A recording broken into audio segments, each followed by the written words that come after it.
কাছে বাহ্যিকভাবে ভালো কথা তারা অনেকেই বলে, কিন্তু তাদের সব থেকে বড় খারাপ বা অন্যায় হলো তারা আল্লাহর সাথে শরীকানায় বিশ্বাস করে না।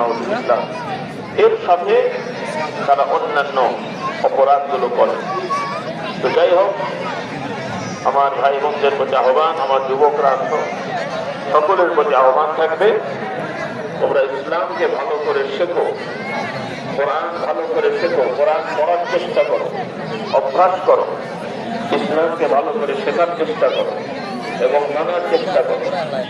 শুধু মুসলমানের সন্তান আমরা, এজন্যই আমরা আখিরাত পরকালে মুক্তি পাবো না। আমাদেরকে ইসলাম শিখে মানতে হবে। আল্লাহ তাআলা আমাদেরকে তৌফিক দান করুন। আর বিশেষ করে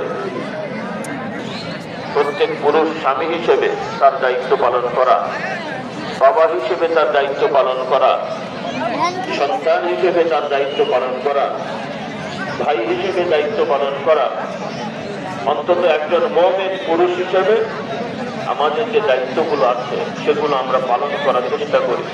আল্লাহ তাআলা আমাদেরকে তৌফিক দান করুন। সর্বপ্রথম একজন পুরুষ আল্লাহর বিধান অনুযায়ী তার সামর্থ্য থাকলে বিবাহ শাদী করবে, সেখানেও আল্লাহর বিধান আছে দেনমোহর বা মোহরানা আদায় করে বিয়ে করা। আমাদের সমাজে বিধান পালন হয় কিন্তু সঠিক